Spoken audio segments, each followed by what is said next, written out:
もっとどうしたのサーシャ、もっと頑張らないと僕に殺されちゃうよ。 Ini giliran Sasha yang sudah kehabisan cara, dan saatnya Light melakukan serangan balasan. Dalam kepanikan, Sasha memerintahkan malaikatnya untuk menembakkan sihir laser, tetapi serangan itu juga menghilang begitu saja. Tertelan kobaran api dari tombak Light, Sasha terus meniup serulingnya dan memaksa malaikatnya menyerang tanpa henti, namun semua itu tidak ada gunanya di hadapan Light yang justru semakin tertawa. Light menyuruh Sasha untuk terus menyerang, karena jika Sasha berhenti, ia akan segera membunuhnya.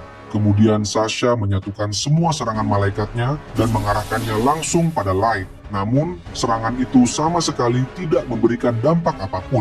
Seketika, Light menghancurkan malaikat tersebut hingga menjadi serpian abu. Mikhail panik dan meminta Sasha untuk segera membangkitkan malaikatnya, tetapi semua itu percuma. Sasha sudah tidak mampu lagi, dan serulingnya pun mulai retak lalu hancur. Light mengatakan bahwa God Requiem Gungnir sangat efektif melawan malaikat lemah. Mikhail tidak menyangka bahwa hanya dengan satu serangan ringan dari tombak Light, makhluk malaikat bisa dihancurkan hingga tidak dapat dipanggil kembali. Ia tidak habis pikir kekuatan macam apa yang mampu menghancurkan pertahanan dari senjata kelas fantasi. Sambil mengarahkan tombaknya ke depan, Light memberitahu bahwa God Requiem Gungnir adalah senjata kelas Genesis, dan senjata kelas fantasi bukan tandingannya. Mendengar kata Genesis, Mikhail tidak percaya. Baginya itu hanya lelucon. Bagaimanapun, harta nasional milik kerajaan Elf saja berada di kelas fantasi. Bahkan kelas Genesis berada di atas mythical. Menurutnya, Light hanya membual. Mikhail merasa selama ia memiliki perisai Blessing and Punishment,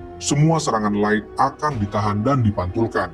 Mengetahui itu, Light ingin membuktikan apakah perkataan Mikhail benar. Tanpa rasa takut, Mikhail mempersilahkan Light menyerangnya. Baginya, ras elf tidak mungkin kalah dari manusia rendahan. Light kemudian melompat dan menyerang perisai Mikhail. Ia ingin tahu seberapa lama Sasha dan Mikhail akan terus membanggakan ras mereka. Seketika, tombak Light beradu dengan perisai Mikhail. Dalam sekejap, God Requiem Gungnir menghancurkan perisai tersebut hingga berkeping-keping. Benturan itu membuat Mikhail dan Sasha terpental keras, menabrak dinding menara. Setelah jatuh dan kesakitan, Mikhail tidak habis pikir, bagaimana mungkin ada manusia yang mampu menghancurkan perisainya. Menurutnya, hanya monster yang bisa memiliki kekuatan seperti itu. Mikhail kemudian bertanya, apakah Light sebenarnya adalah seorang master? Light menjawab kalau ia sendiri juga penasaran, karena semua negara terus mencoba membunuhnya. Mikhail semakin tidak mengerti bagaimana seseorang seberbahaya Light bisa tetap hidup. Baginya, kematian Light seharusnya tidak akan membawa masalah. Ia lalu berkata pada Sasha bahwa membiarkan Light tetap hidup adalah kesalahan besar dan harus segera dilaporkan ke pihak atasan. Mikhail berencana untuk kembali ke kerajaan dan memimpin aliansi. Sambil mengucapkan pamit, ia mengeluarkan kartu item dari sakunya dan mengaktifkan sihir teleportasi bernama Wing in the Sky. Namun sesaat setelah cahaya teleportasi memudar, Mikhail dan Sasha tidak berpindah sedikit pun dari tempat mereka berdiri. Mikhail terkejut karena item tersebut gagal, padahal itu adalah warisan teleportasi jarak jauh yang diturunkan dari generasi ke generasi. Light menjelaskan bahwa Mikhail tidak akan bisa menggunakan sihir teleportasi di menara. Di dalam menara sudah dipasang sihir pelindung untuk memblokir teleportasi. Mikhail tidak percaya ada sihir seperti itu, tetapi Light menegaskan bahwa awalnya memang tidak ada. Namun hal semacam itu masih mungkin untuk dibuat. Ellie ikut menambahkan bahwa ia sendiri yang memasang sihir anti-teleportasi di menara ini, dan itu adalah sihir original ciptaannya. Karena rencana kabur Mikhail gagal total, Light meminta Mikhail menunjukkan cara lain. Sasha mulai menyematkan harapan pada Mikhail, dan Mikhail merasa mereka masih memiliki peluang. Menurutnya, Kapten Hardy dan pasukan White Knight lainnya akan segera datang menyelamatkan mereka. Kapten Hardy memiliki level di atas 3000 dan mampu membunuh Light dalam sekejap. Mikhail berjanji akan mengampuni Light dan tidak melaporkannya, asalkan mereka diizinkan keluar dari menara. Mendengar itu, Light hanya tersenyum tipis. Pertarungan telah usai.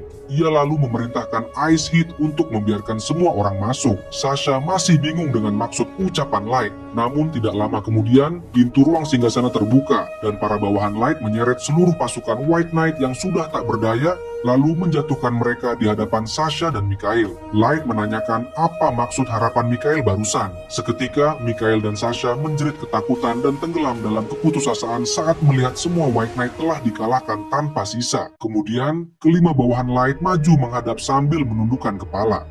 Ice Heat yang menjadi perwakilan segera memohon maaf atas keterlambatan mereka. Namun, Light tidak mempersoalkan hal itu dan justru menganggap kedatangan mereka sudah tepat waktu, lalu mempersilahkan mereka berdiri. Setelah itu, Light mengalihkan pandangannya kepada Sasha dan Mikhail, memastikan langkah terakhir untuk memusnahkan keduanya. Ia bertanya apa yang akan mereka lakukan selanjutnya. Dengan cepat, Mikhail memilih untuk menyerah dan tunduk pada kekuatan luar biasa milik Light. Ia bahkan mengajukan saran agar Light mau bekerja sama dengannya untuk menguasai kerajaan Elf. Karena menurutnya, dengan bantuan kekuatan Light, mereka akan dapat menguasainya dengan mudah. Mikhail mencoba meyakinkan bahwa dirinya berbeda dengan Hardy yang kini sekarat di sampingnya. Ia mengaku lebih memahami politik, sehingga jika Light menyerahkan seluruh urusan itu padanya, kekuasaan kerajaan Elf akan berpindah ke tangan Light dalam waktu singkat. Dengan begitu, Light bisa bebas melakukan apapun terhadap para ras Elf. Namun, Light membalas dengan tenang. Ia menanyakan kapan pernah berkata menginginkan hal tersebut. Keinginan sebenarnya adalah membalas dendam dan mencari kebenaran dunia. Itulah alasan ia bertahan hidup selama 3 tahun terakhir. Mendengar hal itu, Mikhail tetap menganggap semuanya bukan masalah dan berjanji akan mewujudkannya. Ia meminta agar dirinya dibebaskan, sambil berdalih bahwa sebelumnya ia tidak benar-benar berniat membunuh Light karena semuanya hanyalah perintah kerajaan. Jadi ia merasa tidak terlibat secara pribadi. Tentu saja Sasha tidak terima. Ia memprotes keputusan Mikhail, mengingat mereka sudah bertunangan dan bersumpah akan menikah di masa depan. Seharusnya mereka saling mendukung dan bertarung bersama. Namun, Mikhail justru meluapkan kemarahannya dan menyebut Sasha menjijikan layaknya ras rendahan. Jika Sasha ingin balas dendam, biarlah ia mati sendiri dan jangan pernah melibatkannya lagi. Bahkan, Mikhail mengaku bahwa ia tidak pernah sudi bertunangan dengan orang biasa seperti Sasha. Mendengar semuanya, Light merasa perdebatan mereka mengingatkannya pada hari ketika ia dikhianati di Abyss. Walaupun ia sudah menunggu momen seperti ini, ia tidak menyangka semuanya berjalan semulus ini. Sementara itu, Sasha mulai menangis. Tidak menyangka seseorang yang pernah mengaku mencintainya justru mengkhianatinya. Mikhail kembali menegaskan bahwa semuanya hanyalah kebohongan. Lagi pula, siapa yang mau hidup bersama Sasha? Sebagai gantinya, ia menawarkan pada Light untuk menghabisi Sasha terlebih dahulu. Karena merasa sudah cukup, Light akhirnya menyampaikan bahwa Mikhail tidak ada kaitannya dengan dendamnya. Ia tidak berniat menyentuhnya. Namun untuk urusan nasib Mikhail, Light menyerahkannya sepenuhnya kepada bawahannya. Ia menunjuk Ellie untuk mengurusnya. Ellie menerima perintah itu dengan senang hati. Baginya, Mikhail sudah berani bersikap kurang ajar di hadapan Light. Meskipun alasannya hanya menjalankan perintah atasan, hal itu tetap tidak bisa dimaafkan, dan ia tidak akan membiarkan Mikhail mati dengan mudah. Mikhail mencoba beralasan bahwa sebelumnya ia belum mengetahui seberapa hebat kekuatan Light. Sekarang, setelah melihatnya langsung, ia baru menyadari betapa hebatnya kekuatan tersebut. Ellie sempat terkejut karena Mikhail akhirnya mengakui kehebatan Light, dan Mikhail kembali memastikan perkataannya. Namun, menurut Ellie, pengakuan itu saja tidak cukup untuk membuat Mikhail benar-benar memahami seberapa jauh kekuatan Light. Sebagai gantinya, ia berniat memberikan bukti langsung melalui tubuh Mikhail. Mendengar hal itu, Mikhail sontak panik dan berusaha melarikan diri. Namun usaha tersebut sia-sia. Ellie segera mengaktifkan sihir Thornbending untuk menahan pergerakannya. Dalam sekejap, tubuh Mikhail terjerat oleh akar-akar berduri. Ellie menjelaskan bahwa Thornbending adalah sihir kelas strategis yang meskipun hanya dapat menahan satu orang, tetap mampu mengikat target dengan level yang sangat tinggi. Dengan level Mikhail saat ini, mustahil baginya untuk melepaskan diri. Dan agar ia tidak bisa memberontak, Ellie memutuskan untuk mematahkan kedua tangan dan kakinya. Setelah itu, Ellie mengarahkan telapak tangannya ke kepala Mikhail. Hal ini ia lakukan untuk membaca ingatan Mikhail menggunakan sihir terlarang, sebuah proses yang sangat menyakitkan. Begitu sihir itu dimulai, darah langsung mengalir dari kedua mata Mikhail. Ellie melakukannya karena Mikhail sebelumnya telah mengucapkan kata-kata penuh hinaan terhadap Light. Sebagai balasannya, ia akan merasakan penderitaan seperti siksaan di neraka akibat dosa yang telah ia perbuat. Di sisi lain, Light mengatakan bahwa kini giliran Sasha untuk menerima balasannya. Melihat para pasukan White Knight yang sudah sekarat, Sasha mulai panik dan pasrah. Ia mencoba mencari alasan agar bisa selamat. Sasha mengingatkan semua kebaikan yang pernah ia lakukan saat masih berada satu party bersama Light. Ia mengaku pernah menolong Light ketika dirundung ras lain, bahkan pernah menghiburnya saat berada dalam kesedihan. Setiap kali Light menangis, Sasha selalu berada di sampingnya, dan ia yakin Light belum melupakan kebaikan itu.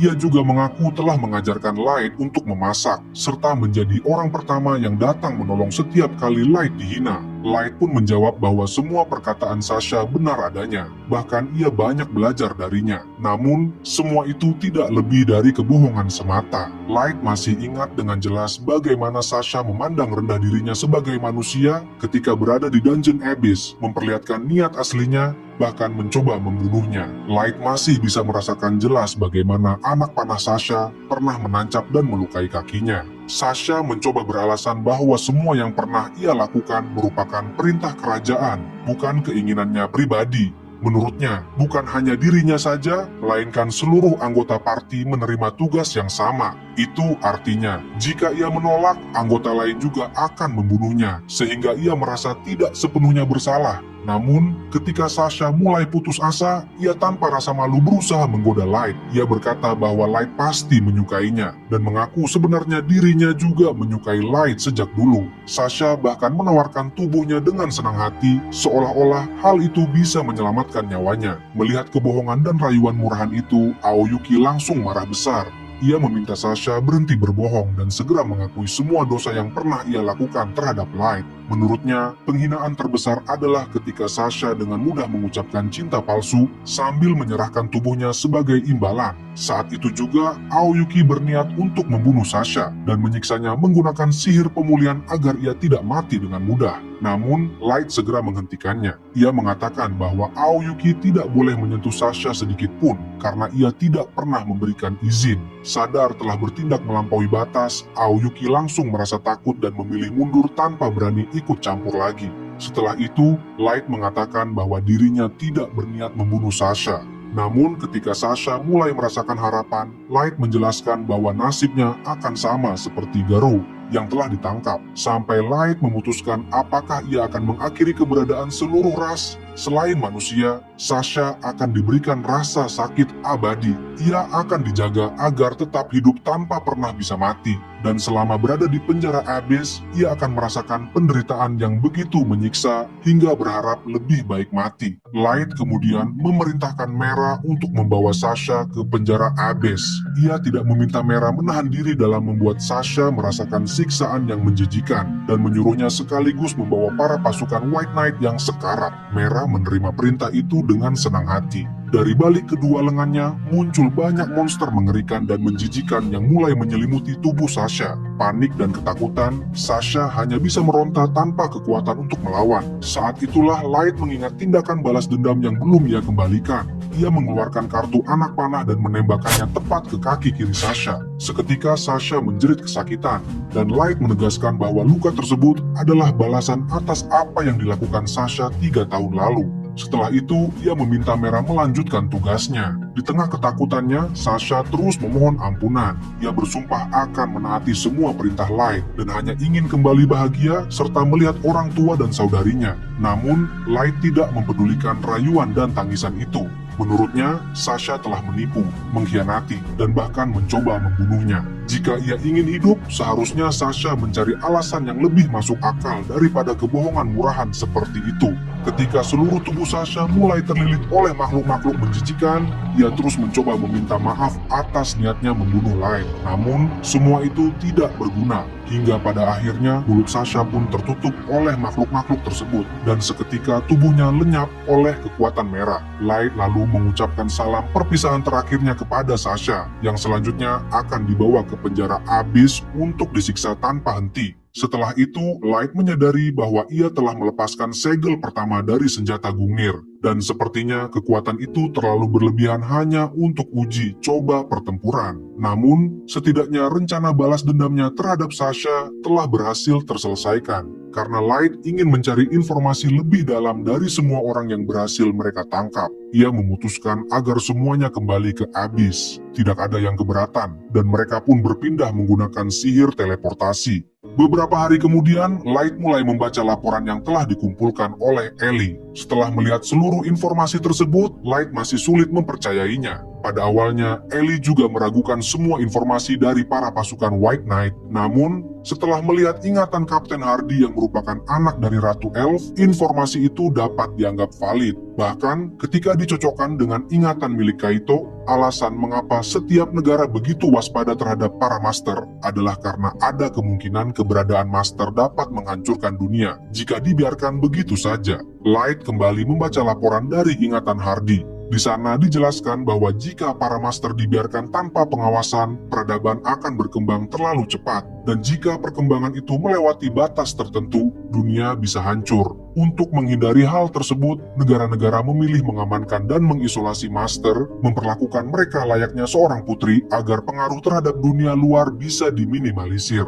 Ellie menambahkan bahwa semua itu bukanlah omong kosong, karena terdapat banyak reruntuhan dari peradaban masa lalu yang jauh lebih maju. Artinya, memang pernah ada peradaban hebat, namun semuanya telah musnah. Meski begitu, menurut Ellie, pernyataan bahwa dunia bisa hancur hanya karena kehadiran Master terdengar terlalu berlebihan. Light kemudian fokus pada bagian terakhir laporan yang menyebutkan bahwa Master bukanlah keberadaan yang menghancurkan dunia secara langsung, melainkan keberadaan yang mampu mempercepat perkembangan peradaban. Ellie membenarkan kalimat itu. Sejauh pemahamannya, para Master memiliki pengetahuan, keterampilan, kemampuan bertempur, senjata sihir, serta gift yang kuat. Keberadaan merekalah yang membuat perkembangan dunia melaju jauh lebih cepat. Light mulai menganalisis semua informasi tersebut. Jika para Master mempercepat perkembangan, maka negara dan dunia bisa terancam hancur. Itu berarti kandidat Master akan dimusnahkan, karena bagi negara-negara yang tidak mengejar perkembangan peradaban, keberadaan Master tidak diperlukan.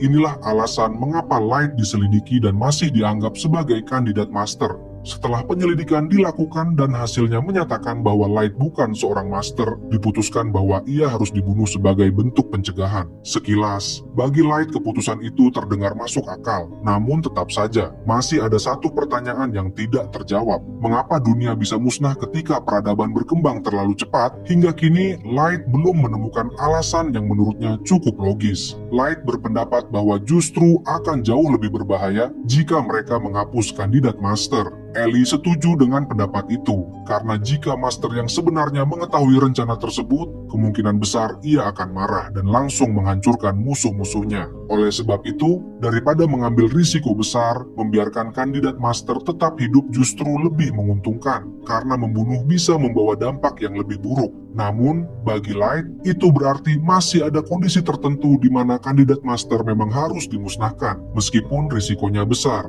Sementara itu, Ellie juga mulai memikirkan kemungkinan bahwa ada informasi tentang Master yang bahkan ras Elf sekuat Hardy saja tidak mengetahuinya. Light sendiri hanya mengetahui sebatas informasi yang ia kumpulkan selama ini. Tidak lama kemudian, Ellie bertanya apakah Light ingin melanjutkan ke tahap berikutnya. Light menjawab bahwa ia akan menyerahkan seluruh rencana itu kepada Ellie dan mempersilakannya untuk segera menjalankannya. Dengan senang hati, Ellie menerima perintah tersebut dan ia berencana memanfaatkan serangan pasukan White Knight ke menara raksasa untuk menghancurkan kerajaan Elf. Beberapa saat kemudian di kerajaan Elf, para petinggi kerajaan sedang mengadakan pertemuan penting yang membahas mengenai keberadaan pasukan White Knight yang masih belum kembali dari menara raksasa. Berdasarkan kasus sebelumnya, dapat dipastikan bahwa pasukan White Knight kemungkinan besar telah dimusnahkan. Kanselir yang mendengar informasi tersebut tidak yakin, karena pasukan White Knight merupakan pasukan terkuat kerajaan Elf dan tidak mungkin dimusnahkan dalam waktu singkat. Namun, informan berpendapat bahwa jika mereka tidak kembali dalam waktu yang lama, maka kemungkinan besar mereka memang sudah dibasmi. Sementara itu, Ratu Elf tampak kebingungan dan berpendapat bahwa Hardy, yang merupakan Elf terkuat, seharusnya tidak mungkin kalah melawan makhluk apapun. Kanselir pun memiliki pemikiran yang sama, karena Hardy memang sangat kuat. Selain itu, Mikhail juga memiliki dua item kelas fantasi yang membuat mereka berada pada tingkat kekuatan yang dapat menghancurkan negara. Namun pada kenyataannya, mereka justru kalah. Hal itu benar-benar tidak masuk akal. Munculnya sosok misterius dengan kekuatan dahsyat tepat di dekat ibu kota kerajaan Elf menandakan bahwa kerajaan sedang berada di ambang kehancuran. Dalam sekejap, seluruh orang di ruang pertemuan mulai panik dan berusaha mengutarakan pendapat. Ada yang mengusulkan untuk meminta bantuan dari negara sekutu, namun ada juga yang menolaknya karena dapat mengundang bahaya baru.